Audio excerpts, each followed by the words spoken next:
ጤና ይስጥልኝ እንደምን አመሻችሁ የተከበራችሁ ተመልካቾቻችን 2 ሰዓት ሆኗል ከኢትዮጵያ ቴሌቪዥን ምዕራፍ 3 የኢቲቪ 57 ዜናዎችን ይዘን ቀርበናል። አበይት ርዕሶቹን አስቀድማለሁ።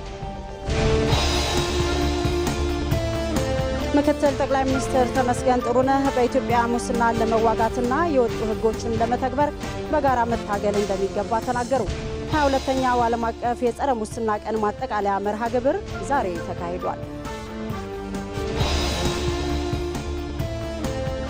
ኢትዮጵያ የኤሌክትሪክ ኃይልን ለጎረቤት ሀገራት በማቅረብ አህጉራዊ የኤነርጂ ትስስርን ለማሳለጥ እየሰራች መሆኑን በምክትል ጠቅላይ ሚኒስትር ማዕረግ የዲሞክራሲ ስርዓት ግንባታ ማስተባበሪያ ማዕከል ኃላፊና የብልጽግና ፓርቲ ምክትል ፕሬዝዳንት አደም ፋራህ ተናገሩ። የመጀመሪያው የአፍሪካ ኤነርጂ ብቃት ጉባኤ በአዲስ አበባ እየተካሄደ ነው። የወላይታ ህዝብ የዘመን መለወጫ በዓል ጊፋታ በዩኔስኮ በሰው ልጆች ወካይ የማይዳሰስ ባህላዊ ቅርስነት ተመዘገበ።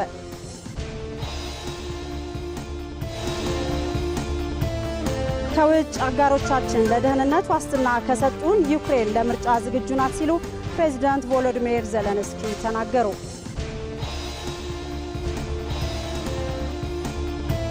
በስፖርት መረጃችን የአውሮፓ ቻምፒየንስ ሊግ 6ኛ ዙር ጨዋታዎች ዛሬ ሲቀጥሉ ሪያል ማድሪድ ከማንቸስተር ሲቲ የሚያደርጉት ጨዋታ ተጠባቂ ሆኗል።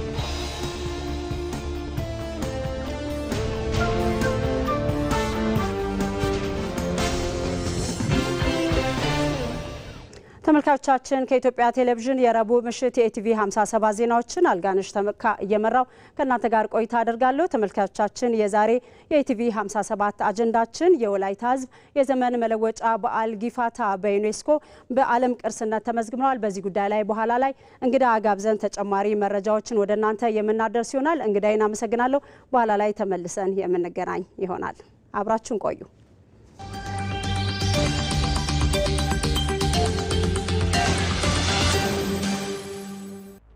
ኢትዮ መልህቅ ያለፈው ግማሽ ክፍለ ዘመን ግጭቶች ኢትዮጵያን የበዛ ዋጋ አስከፍለዋታል።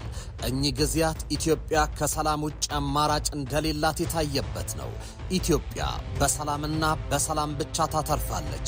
ለሰላም የተዘረጉ እጆች በቅርቡ በተደረጉ ድርድሮች ውጤትን እያመጡ ነው። በኢጋድ አደራዳሪነት የተካሄዱ ድርድሮች ምን ውጤት አመጡ? ኢትዮ መልህቅ ዛሬ ምሽት 3 ሰዓት ላይ በኢትዮጵያ ቴሌቪዥንና በኢቢሲ ዶት ስትሪም ላይ ጠብቁን።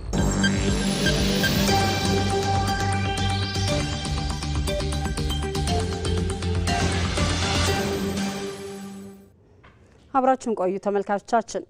የፌዴራል ስነ ምግባርና ጸረ ሙስና ኮሚሽን ለጠቅላይ ሚኒስትር አብይ አህመድ በጸረ ሙስና ትግል ላበረከቱት አስተዋጽኦ እውቅና ሰጣቸው።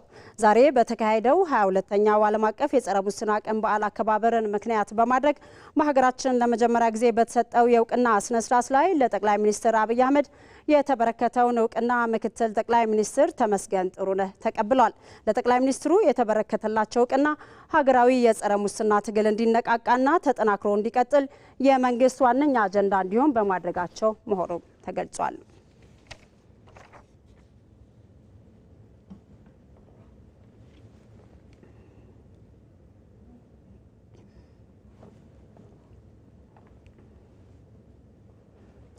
በኢትዮጵያ ሙስናን ለመዋጋትና የወጡ ህጎችን ለመተግበር በጋራ መታገል ይገባል ሲሉ ምክትል ጠቅላይ ሚኒስትር ተመስገን ጥሩነህ ተናግረዋል።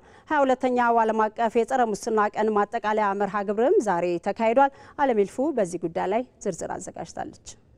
ሙስና ድንበር የለሽ ወንጀል በመሆኑ የዓለም ሀገራት የጸረ ሙስና ትግል ለማድረግ በጋራ መስራት ከጀመሩ 22 ዓመታት ተቆጥረዋል። ኢትዮጵያም ይህንን ትግል በመቀላቀል በተለይ ከለውጥ ወዲህ በርካታ ውጤታማ ስራዎችን እያከናወነች ትገኛለች። በ22ኛው የጸረ ሙስና ቀን በማጠቃለያ መርሃ ግብር ላይም ተቋማት የአሰራር ግልጽነትን በመተግበር ለሀገራዊ ለውጡ ወሳኝ ሚና መጫወታቸውን ነው የኢፌድሪ ምክትል ጠቅላይ ሚኒስትር ተመስገን ጥሩነህ የገለጹት። የምናያቸው ሀገራዊ ለውጦች እየተመዘገቡ ያሉት የመደመር መንግስታዊ ሙስናን አምርሮ የሚጠየፍ ስለሆነ ነው። በአንድ በኩል የመንግስት አገልግሎት የሚሰጣቸው የሚሰጥባቸው ተቋማት አገልግሎታቸውን ግልጽ፣ ቀልጣፋ፣ ተደራሽና ተጠያቂነት ያለበት ካላደረጉ፣ በሌላ በኩል ጥፋት የሚፈጽሙ ኃላፊዎችንና ሰራተኞችን ወደ ሕግ የሚያቀርቡ የሕግና የጸጥታ ተቋማት ተገቢ ስራቸውን ካልሰሩ ሙስናን አፍጥጦ አግጥጦ እንደሚመጣ መወሰን ይቆጠራል። ሙስናን በሀገር ደረጃ ለመዋጋት ሕግ ከማውጣት ባለፈ ጠንካራ ትግልና ሕጎችን ተግባራዊ ማድረግ የመደመር መንግስት የአሁንም የወደፊትም የትኩረት አቅጣጫ ስለመሆኑም ተመላክቷል። ተቋማዊ በመሆን ሀገር ወደ ማፍረስ ደረጃ እያመራ የነበረውን ሙስና በጠንካራ ትግል አስቁመናል። ከአጭር ጊዜም ሆነ ከረዥም ጊዜ አንጻር ሙስናን ለመከላከል መሰረታዊ ጉዳይ ሙስናን የማይሸከሙ ነፃ፣ ገለልተኛና ብቁ ተቋማትን መገንባት ነው። ይህንን ባለፉት የለውጥ ዓመታት ግልጽ ግብ አስቀምጠን በመደመር መንገድ በሪፎርም አካሄድ አጠናክረን እየሰራ እንገኛለን። ለምሳሌ በሙስናና በሌሎች ወንጀሎች የሚመዘበር የህዝብ ሀብት በውጤታማነት እንዲመለስ አስቻይ ሁኔታ ከመፍጠር አንጻር ከዚህ በፊት ጉድለት ያለበትን የንብረት ማስመለስ አዋጅ አሻሽለን እንዲጸድቅ ያደረግነው ለዚሁ ነው። ከለውጡ በፊት ግልጽነት የጎደለው አሰራርና የፖለቲካ ጣልቃ ገብነት ኢትዮጵያን በሙስና አንቆ ያቆየ ጉዳይ ስለመሆኑ የገለጹት ደግሞ የጸረ ሙስና ኮሚሽን ኮሚሽነሩ ዶክተር ሳሙኤል ወርቃቱ ናቸው። በልማት ፕሮጀክቶች ስም ተተብትበው የቆዩ አሰራሮች ተቀርፈው በመደመር መንግስት አበረታች እርምጃዎች እየተወሰዱም ናቸው። ከለውጡ በፊት ችግር ውስጥ የወደቁ የልማት ፕሮጀክቶችና ተቋማት ከሙስናና ብልሹ አሰራሮች የመታደግ እርምጃዎች ተወስዷል። አሁን ላይ በኢትዮጵያ ተቋም ተቋቁሞ ፖሊሲና ሕግ ወጥቶ አሰራር ስርዓት ተዘርግቶና አመራር ተሰማርቶ የሙስና ወንጀል የመፈጸም እድል የሚገታ አቅም ተፈጥሯል። ይህን ጥረት ህዝባዊ መሰረትና ተቋማዊ አሰራር ላይ ለማጽናት ያልተቋረጠና ሁሉን አቀፍ ርብርብ ማድረግ ያስፈልጋል። በማጠቃለያ መርሃ ግብር ላይም ጠቅላይ ሚኒስትር አብይ አህመድን ጨምሮ ሙስናን ለመዋጋት እየጣሩ ያሉ ግለሰቦችና ተቋማት ሽልማት ተበርክቶላቸዋል። ኢትዮጵያ የኤሌክትሪክ ኃይልን ለጎረቤት ሀገራት በማቅረብ አህጉራዊ የኤነርጂ ትስስርን ለማሳለጥ እየሰራች ነው ሲሉ በምክትል ጠቅላይ ሚኒስትር ማዕረግ የዲሞክራሲ ስርዓት ግንባታ ማስተባበሪያ ማዕከል ኃላፊና የብልጽግና ፓርቲ ምክትል ፕሬዝዳንት አደም ፋራህ ተናገሩ። የመጀመሪያው የአፍሪካ ኤነርጂ ብቃት ጉባኤ በአዲስ አበባ እየተካሄደ ይገኛል። ብሩክታይት አስራት ዝርዝር አላት። መጀመሪያው የአፍሪካ ኤነርጂ ብቃት ጉባኤ በአዲስ አበባ መካሄድ ጀምሯል። ኮንፈረንሱ የኃይል ውጤታማነትን በማረጋገጥ የአፍሪካ ኢኮኖሚ እድገት፣ ዘላቂ ልማትና ለአየር ንብረት ለውጥ አቅጣጫ የሚቀመጥበት እንዲሁም ሀገራት በጋራ ለመምከር ዓላማ ያለው መሆኑ ተገልጿል። በመድረኩ የተገኙት በምክትል ጠቅላይ ሚኒስትር ማዕረግ የዴሞክራሲ ስርዓት ግንባታ ማስተባበሪያ ማዕከል ኃላፊና የብልጽግና ፓርቲ ምክትል ፕሬዝዳንት አደም ፋራህ ኢትዮጵያ ይህን ጉባኤ ከማዘጋጀቷ ባሻገር የአፍሪካ አየር ንብረት ለውጥ ጉባኤ 2027 አዘጋጅ በመሆኗ በዘርፉ ሰፊ እድልን እንደሚያመጣላት ተናግረዋል።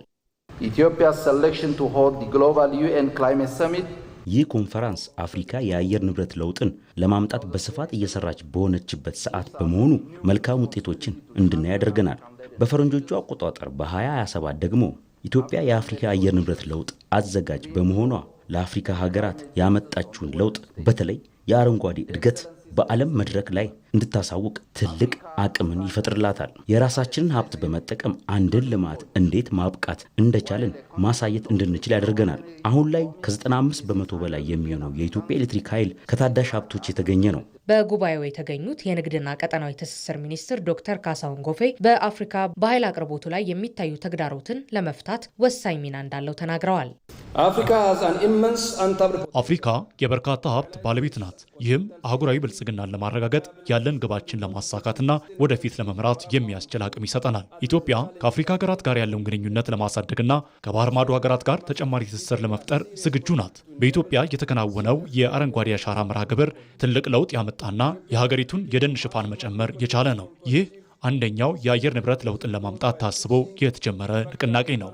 በአህጉሪቱ ያለው የኢነርጂ ፍላጎት በአውሮፓውያኑ 2030 በእጥፍ እንደሚያድግ በመድረኩ የተነገረ ሲሆን አህጉሪቱ ለኃይል ወጪ የምታደርገውን ዶላር ለማስቀረት በጋራ መሰራት እንዳለበት የአፍሪካ ህብረት ኮሚሽነር መሐመድ አሊ ዮሱፍ ተናግረዋል። አፍሪካ ብዙ የኃይል ሀብቶች አሏት። ነገር ግን 600 ሚሊዮን የሚሆኑ የአፍሪካ ወገኖቻችን የኤሌክትሪክ ኃይል አያገኙም። ከዚህ ባሻገር አህጉሪቱ በአመት ለኃይል ብቻ ከ20 እስከ 30 ሚሊዮን ዶላር ተጨማሪ ወጪን ታወጣለች። ይህንንም ወጪ ለመቀነስ አፍሪካውያን የተደራጀ የኃይል ፖሊሲን መተግበር ይጠበቅብናል። አፍሪካ ጠንካራ የኤነርጂ አቅርቦት እንዲኖራትም መስራት ይገባል። ጉባኤው ኢትዮጵያ ለያዘችው የኤነርጂ ውጤታማነት፣ የኃይል ብክነት፣ የካርቦን ልቀትና ወጪ ለመቀነስ እንዲሁም ሁሉን አቀፍ የኢኮኖሚ እድገት ማረጋገጥ እንደሚያስችል ተነስቷል። መንግስት እንደመጣ አሃዳዊ የሚል ቅጽል ተሰጥቶት ነበረ። አሃዳዊ ስለሆነ ነው መወጋው የሚለው፣ ኤትኒክ ፌዴራሊስት ስለሆነ ነው መወጋው የሚለው በጋራ ነው የሚወጡት። ሻቢያ እኔ ህዋትን ካላጠፋው ወይም እንዳላጠፋ አረገኝ፣ ግን ደግሞ ህዋትና ሻቢያ ደግሞ አገንስት መንግስት ኮንስፓየር ሲያደርጉት አለ። ሀሳብ መኖሩ ሳይሆን እርስ በርስ የሚጋጩ ሀሳቦች መኖራቸው። በራሽ የሚባል ሌላ ካታጎራይዜሽን ይሰጣል። የአማራ ብሔራዊ ክልላዊ መንግስት ሲባል የአማራ ክልል ህዝብን ብቻ ጥቅምና መብት ለማስጠበቅ ተብሎ የተቋቋመ አድርጎ ለመሳል የሚደረግ ጥረት which is completely wrong። በጣም ጉምቱ ፖለቲከኛ የሚባሉት ኦሮሞና ኢትዮጵያ ምናምን ብሎ ሲያወዳድር ታያል። አሁን እንደዚህ የሚባል ነገር የለም። ኢትዮጵያ ማለት የሁሉም ነች። ኢትዮጵያ ውስጥ የብሔራዊ የአንድነት ህዝብ ወደ በጋራ ሲሰባሰብ ለብሮ ፍርሃት የሚፈጠረው የብዙ አያላን ሀገራትን ጥቅም ያስከብራል ወንድም። እነዚህ ኦቾሎን የሚያካክሉ ሀገራት እዛ ላይ ቁጭ ብሎ መከላከል አልቻለም። የኢትዮጵያ መንግስት ትልቁ የቤት ስራው በሀገር ውስጥ ብቻ ሳይሆን በዓለም አቀፍ መድረክ ላይ የኢትዮጵያን እንደ ሀገር የኢትዮጵያውያንን እንደ ህዝብ ጥቅማቸውን ማስጠበቅ። የሀገር ጉዳይ ዛሬ ምሽት 3 ሰዓት ከሩብ በኢትዮጵያ ቴሌቪዥን።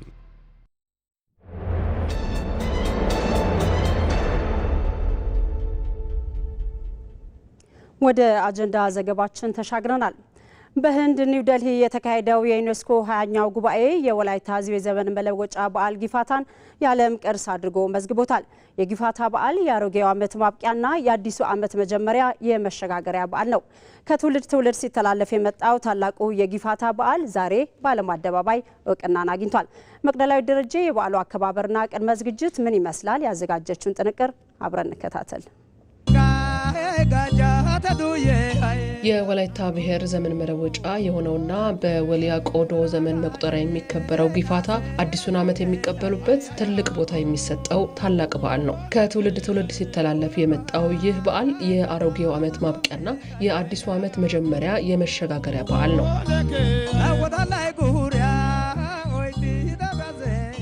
ይህን በዓል ለማክበርም የብሔረሰቡ ተወላጆች ከያሉበት በአብሮነት ወደ ቀያቸው ይተማሉ። የጊፋታ በዓል መቃረቡን ተከትሎ የተለያዩ ክዋኔዎችም አሉ። ከነዚህ መካከል በወጣቶች ለጉሊያ ወይም ደመራ የሚሆን እንጨት መሰብሰብና መከመር ይገኙበታል። በእናቶች የሚከናወነው የእንሰት መፋቅ ስነ ስርዓቶችም ይገኙበታል። እነዚህ ክዋኔዎች የበዓሉ መዳረሻ ማብሰሪያ ምልክቶች ናቸው። ለጊፋታ በዓል ከወትሮ በተለየ መልኩ ግብይት የሚከናወንባቸው ገበያዎች ሀሬ ሀይቆ ቦቦዳና ጎሻ ይባላሉ።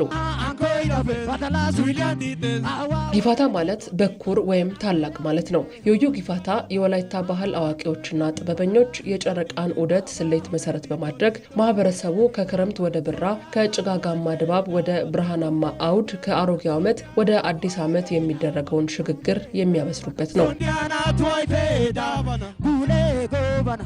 ጊፋታ በመስከረም ወር እኩሌታ ላይ የሚከበር ሲሆን ቀኑም ሹሃ ወጋ የእርድ እሁድ ይባላል። የጊፋታ ባህላዊ ምግብ ዝግጅት ቁርጥ በወላይታ የበሬ ድለባ ስርዓት ጢዋ ሆምቢያ ከተቀለበ በሬ ስጋ ተቆርጦ በቅቤ በተለወሰ ዳጣ በርበሬ ተዘጋጅቶ የሚቀርብ ነው። ይህንንም ቤተሰብ በአንድ ቦታ በመሰብሰብ ኤርጊያ የሚባል የእንሰት ቅጠል በማንጠፍ ከበው ይመገባሉ።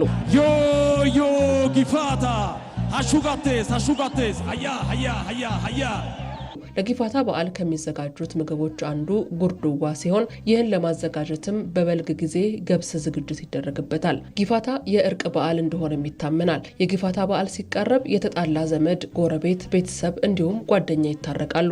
ማንም ሰው የጊፋታን በዓል ባለ ዕዳ ሆኖ ማክበር አይችልም። ቁጠባ የጊፋታ ሌላኛው መገለጫ ሲሆን በዓሉ በሚከበርበት ቀን እርድ ከተከናወነ በኋላ በእርጥብ ቆዳ ላይ ተቀማጭ ብር በማዋጣት ለመጪው ዓመት ጊፋታ ቁጠባ ይጀምራል። ሴቶች በምግብ ቂቤ ቁጠባ፣ ወጣቶች ደግሞ በገንዘብ ቁጠባ ይሳተፉበታል።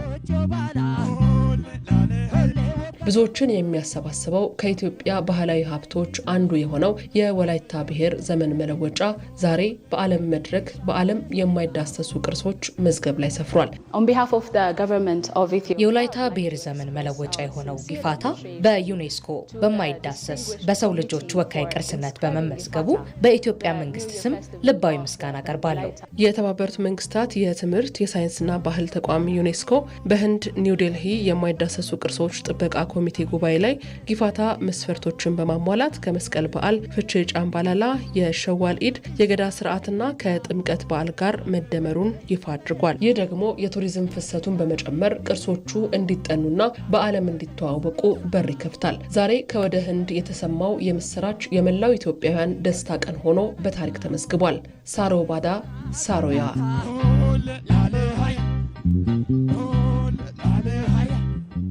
ተመልካቾቻችን እዚህ ጉዳይ ላይ ነው ቆይታ የምናደርገው። በዚህ ጉዳይ ላይ ተጨማሪ ማብራሪያ እንዲሰጡን እዚህ ስቱዲያችን እንግዳ ጋብዘናል። እንግዳችን የቱሪዝም ሚኒስትር ዴኤታ ዶክተር እንደገና አበበ ናቸው። ዶክተር ስለመጡ አመሰግናለሁ። ስለጋበዛችሁኝ አመሰግናለሁ። መልካም። በቅድሚያ እንኳን ደስ አለን። እንኳን አብሮ ደስ አለን። የወላይታ ህዝብ የዘመን መለወጫ በዓል ጊፋታ በዩኔስኮ በይፋ በሰው ልጆች ወካይ የማይዳሰስ ባህላዊ ቅርስነት ተመዝግቧልና ይሄ ደስታ ነው ለሁሉም ኢትዮጵያውያን። ቀደም ሲል እንደገለጽ ነው ጊፋታ እስቲ በቅርስነት እንዲመዘገብ ያበቁት አበይት ጉዳዮች ምንድናቸው? በቱሪዝም ዘርፉ ላይ ያለው ወይም ተጨማሪ ነገር ምን አበርክቶ ይኖረዋል? በጣም ጥሩ። እንግዲህ መላው ኢትዮጵያ ህዝብ ዛሬ ትልቅ የደስታ ቀን ነው። ምክንያቱም መንግስት ከሰጠው ትኩረት አንጻር በዓለም አቀፍ እውቅና የምናገኝባቸው አንዱ በዩኔስኮ የምናስመዘግባቸው ሀብቶቻችን ናቸው። እንግዲህ ይህ የጊፋታ ቆይቷል ከተጀመረ። እንደሚታወቀው ዩኔስኮ ለአንድ ሀገር በሁለት ዓመት አንዴ ነው የሚሰጠው። ከዛ ውስጥ ቴንታቲቭ ሊስት ላይ የነበረ ነው። እንግዲህ ለማስመዝገብ መጀመሪያ ስቴፖቹን ማወቅ ያስፈልጋል። የኢትዮጵያ ቅርስ ባለስልጣን የቱሪዝም ሚኒስቴር አንዱ ተጠሪ ተቋም ነው። ስለዚህ የሱ የጥናት ቡድን አለ። መጀመሪያ አንድ ቅርስ ለመመዝገብ እነዚህ በቅርስነት ሊመዘገቡ የሚገባቸውን ኤሌመንቶች አለው ወይስ የለውም በሚለው መስፈርት መሰረት ነው የሚታየው። እንግዲህ እዛ ውስጥ የአንደኛው የኮሚኒቲ ኢንጌጅመንት ነው ወይ ደግሞ የማህበረሰቡ ውስጥ በደንብ ኢንቮልቭ አድርጎ በዓሉን የኔ ማድረግ ነው። ሁለተኛ ተወራራሽ እንዴት ነው የመጣው፣ እንዴት ነው እየተከበረ ያለው የሚለው ነው። ሶስተኛ ሊቀሩ የማይችሉ አብሮት ተያያዥ የሆኑት እንግዲህ የጊፋታ በዓል እንደምታውቂው በጣም ሰፊ፣ ስለዚህ እነሱን መሰነድ ያስፈልጋል። ከዛ በላይ ግን የባለቤትነት መንፈስ ይሄ የኔ የቅርስ ነው የወላይታ ህዝብ ብቻ አይደለም የዓለም አቀፍ ነው እንዲል ደግሞ ህብረተሰቡ ያንን ኮንሰንት ወይ ደግሞ ስምምነት መስጠት አለበት። እነዚህን ስቴፕ ካለፈ በኋላ ነው። እንደሚታወቀው በዓለም ቅርስነት ከመመዝገቡ በፊት የጊፋታ በዓል ለቱሪዝሙ በጣም ትልቅ ደማቅ ከለር የሚሰጥ ነው። ይሄኛው ሲጨመርበት ደግሞ አሁን ዓለም አቀፋዊነቱን ይይዛል። እንግዲህ እነዚህን ፕሮሰሶች ካለፈ በኋላ ነው ዶክመንቶቹ በምርምር በጥናት ተደግፈው እነዛ ጥናቶች የዩኔስኮ የሚያስቀምጣቸውን መስፈርቶች ማሟላታቸው ሲረጋገጥ ለዩኔስኮ ሊስት ይላካል። እዛ ውስጥ ዩኔስኮ ደግሞ የራሱ የሆነ ኢንስፔክሽኖች አድርጎ ሰክሰስፉል ሲሆን ሲታመንበት የሚመጣ ነው። እውነቱን ለመናገር ከሆነ ጊፋታ በደንብ ተሰርቶበት ስለመጣ ነው እንጂ ሌሎቹም ያንን ማሟላት የሚችሉ ወረፋቸውን የሚጠብቁ ናቸው። ስለዚህ ለመላው የወላይታ ህዝብ እንዲሁም ለሀገራችን ህዝቦች እንኳን ደስ አላችሁ ማለት ፈልጋለሁ። ይህ የተሰጠን እውቅና በደንብ እንድንሰራ በተለይ ቱሪዝሙ ላይ አሁን በመስከረም ወር አካባቢ ያሉት የዘመን መለወጫዎች ሌሎቹም በዚህ ሁኔታ እንደሚቀጥሉ የሚያሳይ ትልቅ ምርታ ነው ብለን መውሰድ እንችላለን። መልካም ዶክተር፣ በዚህ ጉዳይ ላይ የተዘጋጀ ከቱሪዝም አጠቃላይ የኢትዮጵያን ቱሪዝም የሚቃኝ አንድ ዘገባ ተከታትለን እንመለሳለን። ኢትዮጵያ ካላት እምቅ የቱሪዝም አቅምና መዳረሻዎች አንጻር እያገኘችው ያለው ጥቅም እጅግ አነስተኛ ነው። በመደመር መንግስት በቱሪዝም ዘርፍ ላይ የተሰሩ ስራዎች ግን ይህንን ታሪክ እየቀየሩ መጥተዋል። ዘርፉ በኢኮኖሚ ውስጥ ተገቢውን ድርሻ እንዲይዝም አስቻይ የሪፎርም ስራዎች ተከናውነዋል። ብሩክ ተገኝ በዚህ ጉዳይ ላይ ተጨማሪ መረጃ አዘጋጅታለች። ተከታትለን እንመለሳለን። ቱሪዝም የዓለም ሀያላን ሀገራት ዋነኛ የኢኮኖሚ አንቀሳቃሽ ነው። ይህን ዘርፍ በአግባቡ በመጠቀም ገናና የሚባል ኢኮኖሚን መገንባት የቻሉ ሀገራትም ጥቂት አይደሉም። ዛሬ ላይ በዚህ ዘርፍ አንቱታን ያተረፉ ሀገራት ባላቸው የተፈጥሮ ሀብት ብቻ ሳይሆን ሌላውንም ሀብት ወደ መስህብ በመቀየር ጭምር ነው። ዱባይና ፈረንሳይን የመሳሰሉ ሀገራት በህንፃና በንግድ እንዲሁም ደግሞ መሰል ስራዎች የቱሪስት መዳረሻ ሀገራት በመሆን እንደ ምሳሌነት ልናነሳቸው እንችላለን። ኢትዮጵያም ከላይ ካነሳናቸው ሀገራት ያላነሰ ተፈጥሮ የቸራት ሀገር ብትሆንም ሀብቶቿ ሳይገለጡ በተወሰኑ የቱሪስት መስህቦች ብቻ ታጥራ ቱሪዝም የማልማት ስራው ለዘመናት ውሃ ቅዳ ውሃ መልሶ ነው ቆይቷል። ፍሬንድሺፕ ወይም ወዳጅነት አደባባይን ብንመለከት ቦታው ምን ያህል ለረጅም ጊዜ ታጥሮ ያለምንም ስራ ረጅም ጊዜ የቆየ መሆኑን እናስታውሳለን። አሁን ደግሞ ያለበትን እናውቃለን። የህፃናት የፍሬንድሺፕ 2 የህፃናት መጫወቻውን ስንመለከት ዩኒቲ ፓርክን ስንመለከት ሌሎቹንም በጣም ብዙዎቹን ብናይ ምን ያህል ገና ያላየነው ሀብት እንዳለን የሚያሳይ ነው።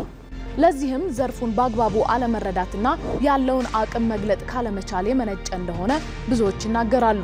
ቀደም ባለው ጊዜ በኢትዮጵያ የቱሪዝም ዘርፉ የተነፈገው ትኩረት ሀገሪቱን ከተጠቃሚነት እንዴት እንደቀነሳት የመደመር መንግስት መጽሐፍ በዚህ መልክ አስቀምጦታል። ይህ ሁሉ ሀብት አቧራ ለብሶ ለሀገራችን ይህ ነው የሚባል የገቢ ምንጭ ሳይሆን በከንቱ ዘመናትን አስቆጥሯል።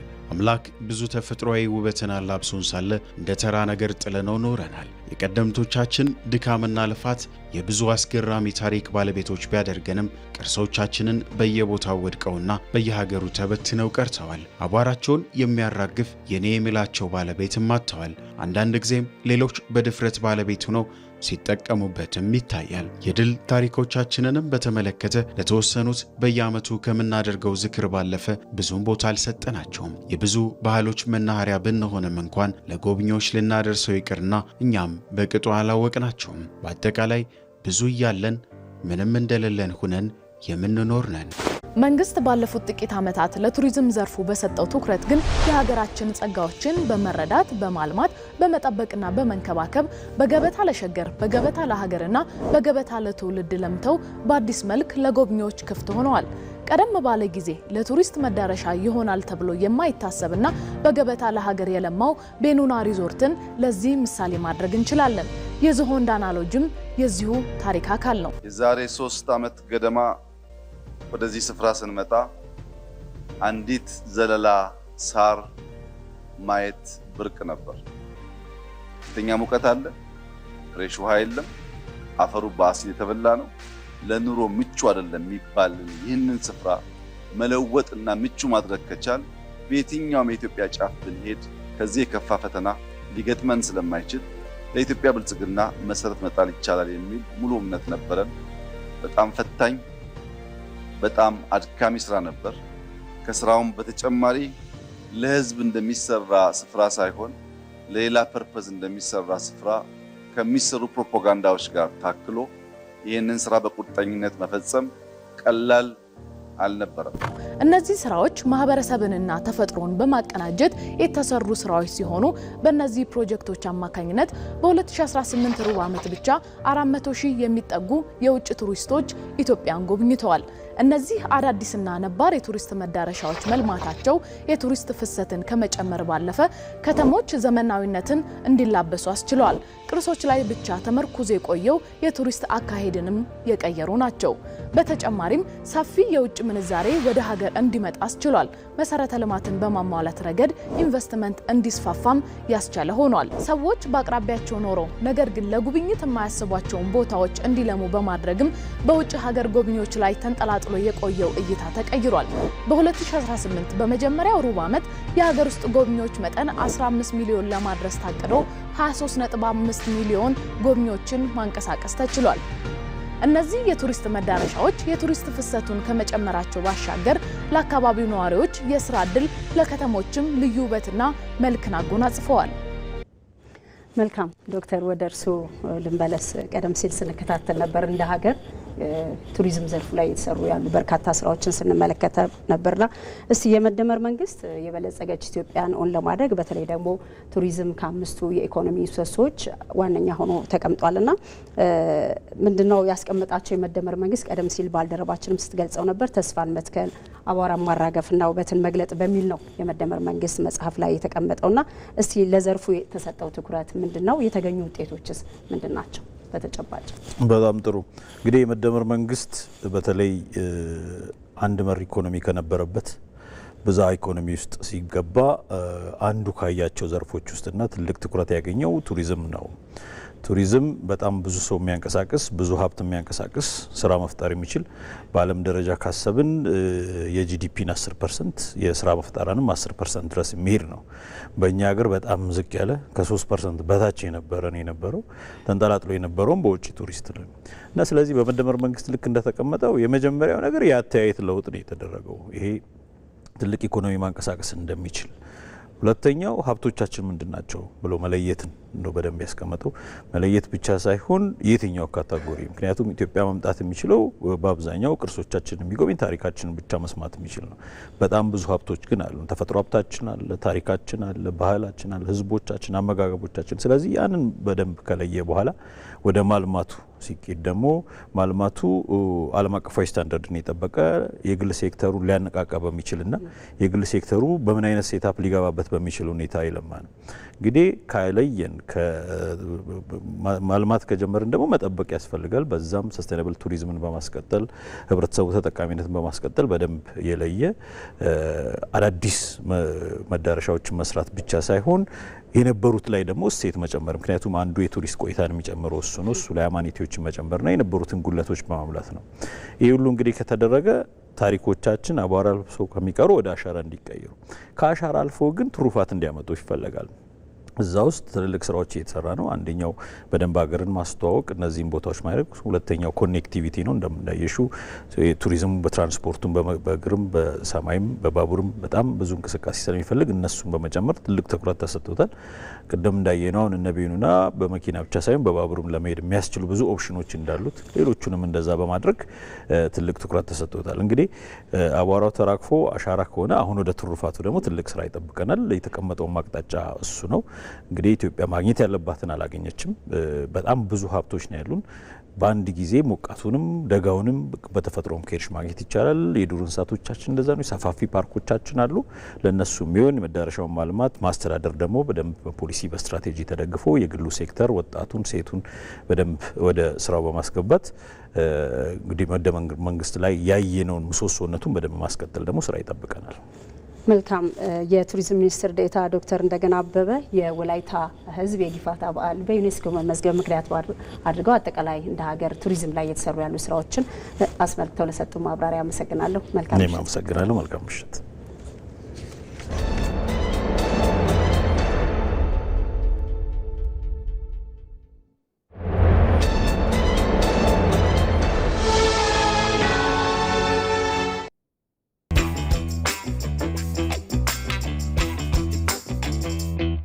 የውጭ ምንዛሬ በተመጣጣኝ ዋጋ አግኝተሻል? ለግብይቶችሽ ግን እንዴት እንደምትከፊ ታውቂያለሽ?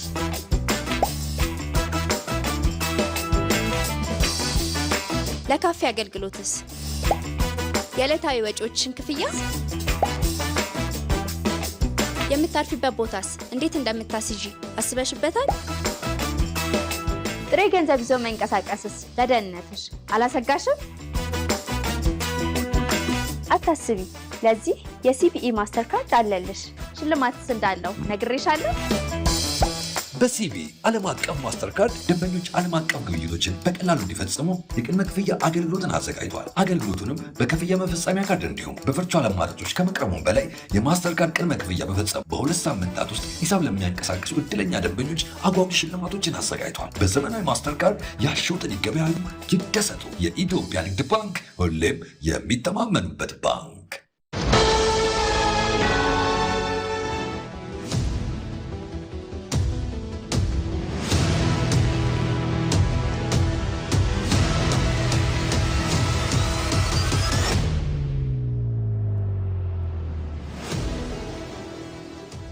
ከኢትዮጵያ ቴሌቪዥን ዜናዎቻችን እንደቀጠሉላቸው በኢትዮጵያ ዘላቂ ሰላምን ለማምጣት የተጀመረው ሀገራዊ ምክክር ትልቅ እድል የሚፈጥር መሆኑ ተገለጸ።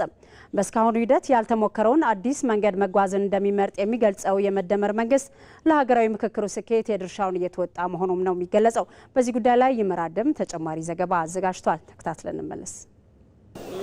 ከዚህ በፊት ያልተሞከረ አዲስ መንገድን ጀምራለች። አዲሱ መንገድም የሀሳብ ልዩነቶች ወደ ኃይል አማራጭ የሚያመሩበትን የእስካሁኑ የኋልዮሽ ጉዞን የሚዘጋ ነው። በምትኩ የትኛውንም የማያግባቡ ጉዳዮች በውይይት የመፍታት አዲስ የምክክር ልምምድን ያጸናል። ለዘመናት ያላግባቡ ችግሮችን የመፍቻ ይህ አዲሱ የኢትዮጵያ መንገድ የክርክርና የሀሳብ ፍጭት ሜዳው ከጠመንጃና ከጫካ ትግል ርቆ በወንበርና ጠረጴዛ ዙሪያ የጋራ መግባባትን የሚያነግስም ነው። በዚህ ሂደት የሚዋጣው የመፍትሄ ሀሳብ እንጂ የመጠፋፊያ ጥይት ባለመሆኑም ምክክሩን በዜጎች ትልቅ ተስፋ እንዲጣልበት አድርጓል።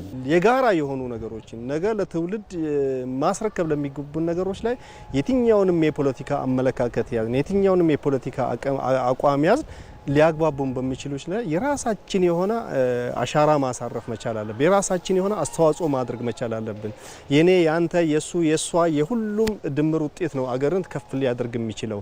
ስለዚህ የጋራ የሆኑ ጉዳዮች ላይ ዛሬ እያየናቸው ያለው በእኛ ትውልድ እየተሰሩ ያሉ በርካታ ነገሮች እንዳሉ እናውቃለን። ኢትዮጵያ በየዘመናቱ የይዋጣልን የግጭት አዙሪት የሀሳብ የበላይነትን መቀበል አቅቶት ብረት አስነግቶ በዱር ቤት የትግል የአንድ ሀገር ያውም ላይለያዩ የተጋመዱ ኢትዮጵያውያን ወንድማማቾችን አገዳድሏል። ይህ የኢትዮጵያ የታሪክ መገለጫ እስከመሆን የደረሰው ሀሳብን በኃይል የማስፈጸም አካሄድ ታዲያ ኋላ ቀር አስባለ እንጂ አንዳች ጥቅምን አላስገኝላትም። የጠመንጃና የአብዮት እርምጃ ስንክሳር የተጠናወተው ይህ አይነቱ ልምምድ ደግሞ በኢትዮጵያ ሀገረ መንግስት የመገንባት ሂደትንም ጠንካራ እንዳይሆን አድርጎታል። የሁሉ ነገር ቋጠሮና የሀገር እድገት ማሳለጫዋ ቁልፍ ነገር የሰላም ጉዳይንም እንደዋዛ ሲፈትናት ቆይቷል። ወደ ኋላ መቅረታችን ትልቁ ሰላም ማጣታችን ያለ አላስፈላጊ አጀንዳዎች ይዘን ባላስፈላጊ ትርክት ባላስፈላጊ ታሪክ ስንጣላ ጊዜ ስላሳለፍን ጠላቶቻችን ደግሞ ይሄንን ጠብ እያራዘሙብን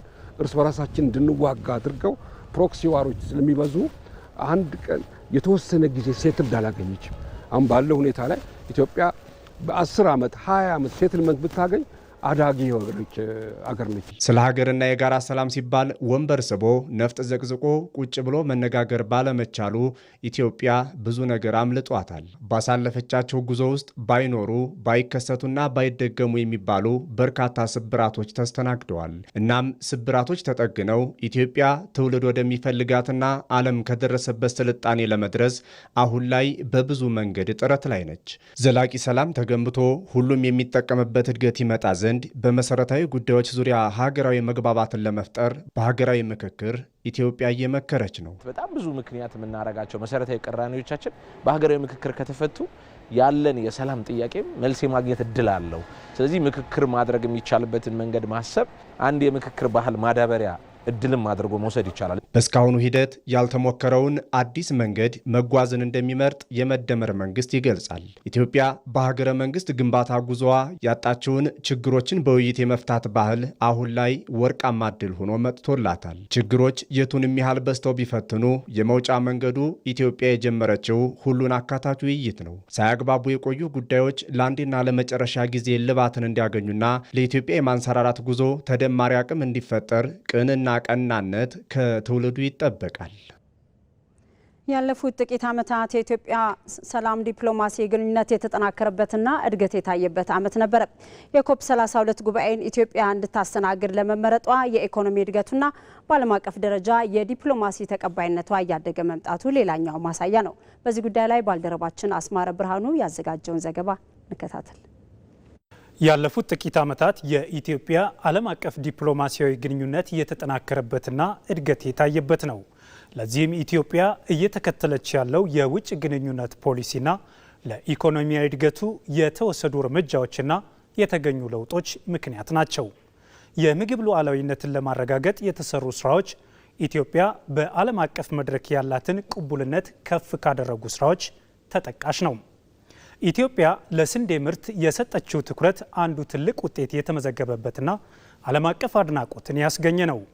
ባለፈው ዓመት መገባደጃ ኢትዮጵያ ከጣሊያን መንግስት ጋር በመተባበር ሁለተኛውን የዓለም የምግብ ስርዓት ጉባኤን እንድታስተናግድ ማስችሏታል። በጉባኤውም ከ4700 በላይ ተሳታፊዎች ተገኝተዋል።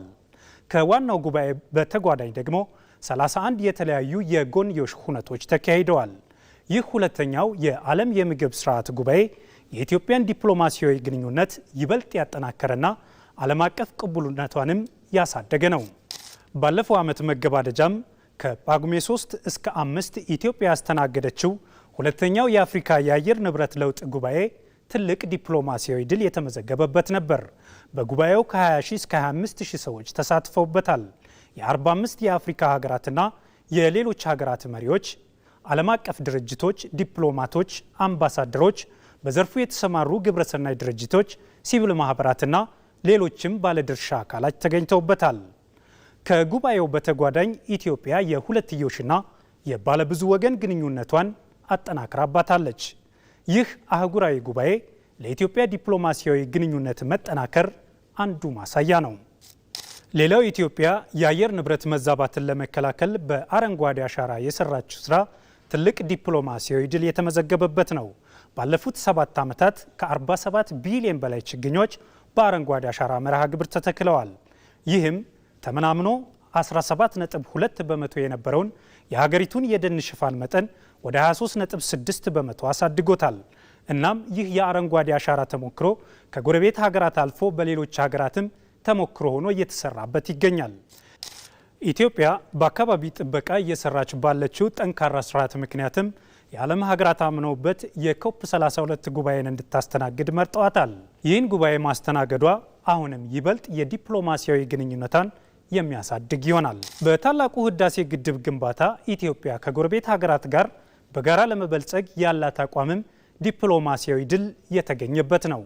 ኢትዮጵያ ቀጠናዊ የጋራ ተጠቃሚነትን ለማረጋገጥ ከህዳሴ ግድቧ ለጎረቤት ሀገራት ኃይል እያቀረበች መሆኗ ዲፕሎማሲያዊ ግንኙነትን ያጠናከረ ነው። ኢትዮጵያውያን በዓላማ ጽናትና በአንድነት የታላቁ ህዳሴ ግድብን ማጠናቀቃቸው ለኢኮኖሚያዊ እድገት ያላቸውን ቁርጠኝነት ያሳዩበት፣ የዓለም ሀገራትም ያደነቁት ነው። የታላቁ ህዳሴ ግድብ ግንባታ መጠናቀቅን አስመልክቶ የተለያዩ ሀገራት መሪዎች ለኢትዮጵያ አድናቆታቸውን ችረዋል። የኢትዮጵያን ዲፕሎማሲያዊ ግንኙነትም ይህ አጠናክሮታል። እዚህ የሚመነጨው ኤሌክትሪክ ኃይል ኢትዮጵያውያን ብቻ ተጠቃሚ የሚያደርግ አይደለም። በታችኛው የተፋሰሱ ክፍል የሚገኙ ሀገራትን ጨምሮ ሌሎችን ሀገራትም ተጠቃሚ ያደርጋል።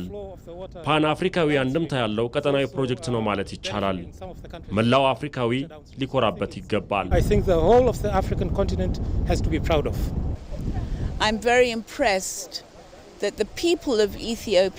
ዝቅተኛ ገቢ ካላቸው አንስቶ ሀብታም እስከሚባሉት ድረስ ሁሉም ኢትዮጵያውያን ያዋጡበት ፕሮጀክት ነው። ከሌሎች ሀገራት ገንዘብ አልተቀበሉም። ይልቁንም ለኢትዮጵያ ፕሮጀክት ከኢትዮጵያውያን የተገኘ ነው። ይህ መላ አፍሪካውያንን የሚያኮራ ፕሮጀክት ነው።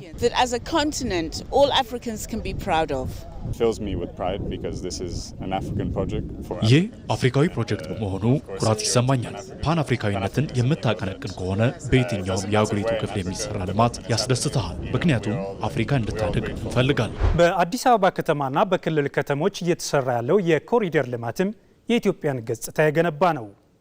የሀገራት መሪዎችና ዲፕሎማቶችም የኢትዮጵያን የኮሪደር ልማትና የወንዝ ዳርቻ ልማት አድንቀዋል። ከሰሞኑ ለአፍሪካ ሚዲያ አዋርድ ኢትዮጵያ የተገኙ እንግዶችም በኢትዮጵያ እየታየ ያለውን ሁለንተናዊ ለውጥ አድንቀዋል። ኢትዮጵያ ባለፉት ዓመታት በውጭ ግንኙነት ፖሊሲ ላይና ለኢኮኖሚያዊ እድገት በሰራቻቸው ስራዎች በዓለም አቀፍ ደረጃ ያላት ተቀባይነትና ዲፕሎማሲያዊ ግንኙነቷ ከፍ ሊል ችሏል። ወደ ግብርና ዜና እንሻገራለን። የቦረና ዞን አርብቶ አደሮች በመስኖ ስንዴና በከብት ማድለብ ስራ ተጠቃሚ መሆናቸውን ገለጹ። በቦረና ዞን አርብቶ አደሩን ተጠቃሚ የሚያደርጉ የተለያዩ የልማት ስራዎች እየተከናወኑ መሆናቸውንም በምክትል ርዕሰ መስተዳድር ማዕረግ የኦሮሚያ ክልል የማህበራዊ ክላስተር አስተባባሪ ሳዳት ነሻ ተናግረዋል። ጌታቸው ባልቻ ዝርዝር አለው። በአብዛኛው የቁም እንስሳትን በማርባት በሚታወቀው የቦረና ዞን አርብቶ አደሩ አሁን ላይ መሬትን አርሶ ጎተራን ሙሉ ማድረግ፣ ሰንጋዎችን አደልቦም ጠቀም ያለ ገቢ የማግኘት ልምምድ ጀምሯል። ውሃን በመዘውር ጠልፈው ወደ ማሳቸው ያስገቡ የቦረና አርብቶ አደሮችም በመስኖ ስንዴን ዘርተው ለማጨድ ተዘጋጅተዋል። ይህን ወደ ሰብል ምርት ያስገባቸውን ልምድ በቀላሉ ለመቀበል ተቸግረው እንደነበረም ነው የሚገልጹት። ማንዱርጋፍ ዳሚ ከነርመት ቆን ጀልቀበኒ ሞቱምባ ዋነምቱ ኑረት ጀታ እኔ ጉዶ ባየ ኮሚ ካሰቱር የእርሻ ስራ እዚህ ሲጀመር መንግስት ጥሩ ያልሆነ ነገር አመጣብን ብለን ቅሬታ አቅርበን ነበር። ወደ ስራው ገብተን ውጤቱን ስናየው ራሳችንን ወቅሰናል። በበጋ ወቅት እዚህ ድርቅ ነው ሌላ ጊዜ። አሁን ይኸው የምታየውን ስንዴ ለማምረት ችለናል። ዶሰሪ ጉዳን ቆታኒ በትራክተር አርሰው ነው ዘር የሚዘሩልን። ባለሙያዎችም ከጎናችን ሆነው ድጋፍ ያደርጉልናል። ከዚህ ምርት ጥሩ ገቢ እናገኛለን የሚል ተስፋ አለን። አርብቶ አደር እንዴት ሰንጋ ያደልባል ይል የነበረው የቦረና ማህበረሰብ አሁን ላይ በእጁ ካለው ሀብት ተጠቃሚነቱን እጥፍ ማድረግም እየቻለ ነው። ናኖ ኸና ጉረሜ የኛ የቁም እንስሳት ከዚህ ተሰብስበው ነው ወደ ሌላ ቦታ ተወስደው የሚደልቡት። አሁን እኛም ወደ ሰንጋ ማደለብ ስራ ገብተናል። እኔ እያንዳንዱን ሰንጋ ከ170 እስከ 180 ሺህ ይሸጣል።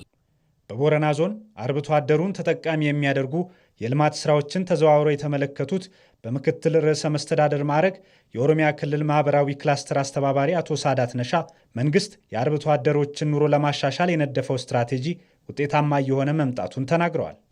ናኖ ቆናን ቡላን ከኛ ጅሩት ጅሩፍ ጅረኛ ቆናን ቡላ ጅሩዳ የአርብቶ አደሩን የኑሮ ሁኔታ ለማሻሻልና ወደ ሁለንተና ብልጽግና እንዲሸጋገር መንግስት የተለያዩ ኢኒሼቲቮችን ቀርጾ ወደ ስራ አስገብቷል። በዚህም ተጨባጭ ውጤቶች እየተገኙ ነው። አርብቶ አደሩ ከቁም እንስሳ እርባታ በተጨማሪ በመስኖ ሰብል እንዲያመርት ማድረግ ተችሏል። ከዚህም በተጨማሪ በሰንጋ ማደለብ ጥሩ ገቢ እያገኘ ነው። ለአርብቶ አደሩ ማህበረሰብ የከብት ማደለቢያ ክላስተር በማቋቋምና የዶሮ እርባታ ቦታዎችን በማመቻቸት የስራ ዕድል ተጠቃሚ የሚሆንበት አሰራር መዘርጋቱን የቦረና ዞን አስተዳዳሪ አቶ አብዱል ሰላም ዋሪዮ ገልጸዋል። ናኖን ኩናኖ ኦርሲሴ ቡላቲ ሆሪያሞ ጋቢስኔ ገበያ ዲሶረት ረኮ ጉዳ ጅራ የአርብቶ አደር አካባቢ ነው። ሰንጋ አደልቦ ለገበያ ለማቅረብ አመቺ ሁኔታዎች አልነበሩም። አሁን የእንስሳት እርባታ ክላስተር ተገንብቷል። በዚህም የነበረው ችግር የተፈታ ነው። አርብቶ አደሩም ያደለባቸውን ሰንጋዎች በጥሩ ዋጋ ለገበያ ማቅረብ እየቻለ ይገኛል። ከዚህ በተጨማሪም በሁሉም የዞን ወረዳዎች የዶሮ እርባታ ክላስተር እንዲኖር እየሰራን ነው። ዘገባው የቦረና ዞን ኮሚኒኬሽን ጽሕፈት ቤት ነው። ወደ ውጭ ዜና አልፈናል። አጋሮቻችን ለደህንነት ዋስትና ከሰጡን ዩክሬን ለምርጫ ዝግጁ ናት ሲሉ ፕሬዚዳንት ቮሎዲሚር ዜሌንስኪ ተናገሩ። የአሜሪካው ፕሬዚዳንት ዶናልድ ትራምፕ ኪየቭ ምርጫ ላለማድረግ ጦርነትን እንደ ሰበብ እየተጠቀመች ነው በማለት ተደጋጋሚ ትችት መሰንዘራቸውን ተከትሎ ነው ዩክሬን ለምርጫ ዝግጁ ናት ሲሉ ፕሬዚዳንት ቮሎዲሚር ዜሌንስኪ የተናገሩት። የዜሌንስኪ የ5 ዓመት የፕሬዚዳንትነት የስልጣን ጊዜ በፈረንጆቹ ባለፈው ግንቦት ወር የሚያበቃ ነበር። የሩሲያ ዩክሬን ጦርነትን ተከትሎ ማርሻል ሕግ ከታወጀ በኋላ በዩክሬን ምርጫ ተቋርጦ ቆይቷል። የትራምፕን ትችትና አስተያየት ተከትሎ ዜሌንስኪ ለጋዜጠኞች በሰጡት መግለጫ የምርጫ ሕጉ ላይ ማሻሻያ ማድረግ የሚያስችሉ ሀሳቦች እንዲዘጋጁ በማስቻል ምርጫ ለማካሄድ ዝግጁ መሆናቸውን ገልጿል። የምርጫው ደህንነት በአሜሪካና በሌሎች አጋሮቿ ድጋፍ ከተረጋገጠ በሚቀጥሉት 60ና 90 ቀናት ውስጥ ምርጫ ሊካሄድ ይችላልም ብለዋል ፕሬዚደንቱ። የዩክሬኑ ፕሬዝዳንት ዜሌንስኪ በፈረንጆቹ 2019 በተካሄደው ምርጫ 73 በመቶ ድምጽ በማግኘት ነበር ወደ ስልጣን የመጡት። ወደ ስፖርት ዘገባችን ስንሻገር የአውሮፓ ቻምፒየንስ ሊግ 6ኛ ተመልካቾቻችን ከኢትዮጵያ ቴሌቪዥን በ3 ምዕራፍ ወደ እናንተ ሲደርስ የነበረው የረቡዕ ምሽት የኢቲቪ 57 ዜናችን በዚህ መልኩ ተጠናቋል። አልጋነሽ ተካ ዜናዎችን ወደ እናንተ እያደረስኩ አብሬያችሁ ቆይቻለሁ። ስለተከታተላችሁ እናመሰግናለን።